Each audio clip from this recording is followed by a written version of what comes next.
Во изминатиот период дадов неколку предлози, а кои беа во насока на зацврстување на демократските процеси и правната држава.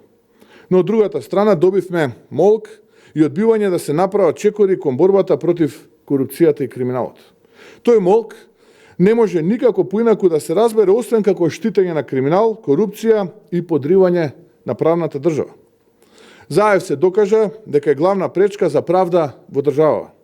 И да ги тргнеме на страна оние милиарди спинови и лажни вести кои ги пуштаат, а со кои се лажат само себе си, ајде да зборуваме малку за суштината. И еве ги тие работи кои Заев и СДСМ ги изнесуваат на чистина. Имено. Прво, го повикав да прифати измени на законот со кои што ќе се забрани секој кој е амнестиран во земјава да се занимава со политика и да биде носител на државна функција. Не добивме одговор, односно добивме одговор дека практично ќе одговарале сите кои што сториле криминал и дека тука немало да има амнестија. Но фактот е еден, дека единствен активен политичар во државата кој што во минатото е амнестиран за сомне за сторен криминал е токму тој, Зоран Заев.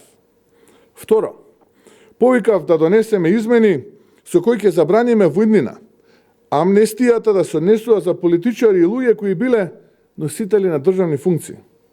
И ова е заштитен механизам за тоа носителите на државните или јавни функции да ја одбегнуваат правдата поради претходно носење на мерката амнестија. И повторно ќе бидам директен. Молкот во СДСМ кажува дека одговорните за денешниот криминал и корупција се надеваат на некаква идна амнестија. А јас ќе им кажам дека компромиси со правдата сега и за било кога во иднина нема да има. Како што кажа во Битола Зоран Заев, дека сите кои што сториле криминал ќе одговараат. Истото тоа ќе го потврдам. За сите кои што се огрешиле пред законите и пострамотиле пред граѓаните ќе одговараат. И во минатото, ама има да одговараат и тие кои што и денеска прават криминал. Амнестија ќе нема, да не се надеваат.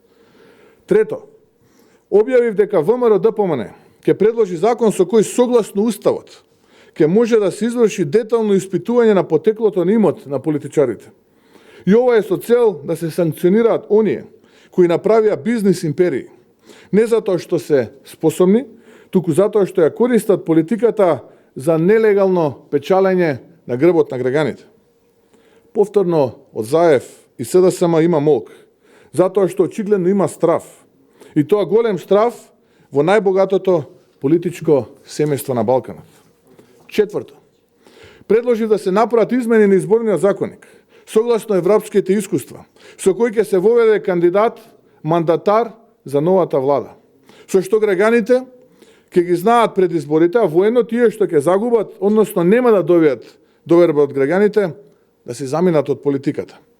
А со цел да имаме еден демократски циклус на нови ликови и нова енергија. Молкот од страна на власта кажува две работи. Прво, Зоран Заев знае дека ќе ги загуби изборите и второ, тој планира да се крие позади имунитетот како пратеник. Пета работа, која сега прв пат ќе ја споменам, а се однесува на законот за употреба на јазиците.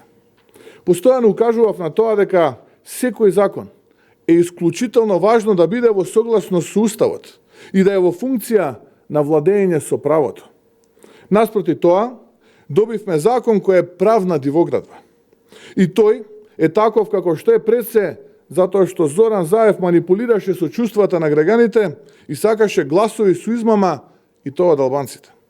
Значи тој беше спремен на компромис со правдата и правото само за да добие глас повеќе. Ова е тема со која Заев сакаше да ги прелаже албанците во негов стил, за да добие нивни гласови. Иако ние укажувавме дека законот, освен тоа што е противуставен, е и несправедлив и не помага никому. Само не внеси и не заплетка повторно во нова дебата на стара тема во која има многу емоции и национални чувства, а особено, имајќи го предвид со кого имаме работа, за очекување тие да бидат злоупотребени во текот на изборите. И никако во ова не помагаат изјавите кои се контрадикторни и политикански, почнувајќи од онаа на премиерот, па потоа целосно спротивните на вице-премиерката, со кои се демантираше Заев, додавајќи дека ќе постигнале коалицијски став, а особено што таков став не ни треба.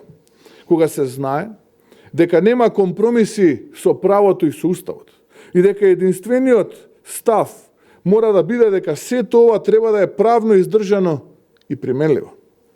Затоа ВМРО ДПМН ќе поднесе амандмани на Законот за употреба на јазиците, кои пред се ќе ги содржат забелешките од Венецијанската комисија и ќе бидат во согласност со Уставот на Македонија. Еден неуставен закон да го направиме уставен, во духот на европските практики содржани во забелешките на Венецијанската комисија. Никој во оваа држава да не се чувствува оштетена страна. И затоа овие амандмани треба да бидат поддржани од власта, од Заев и од коалицијата која ја предводи, со што ќе се демонстрира зрелост, но и само така да се покаже дека нема да има компромиси со правото. Во спротивно, ќе се одбере популизмот во надеж за нови измами без дела.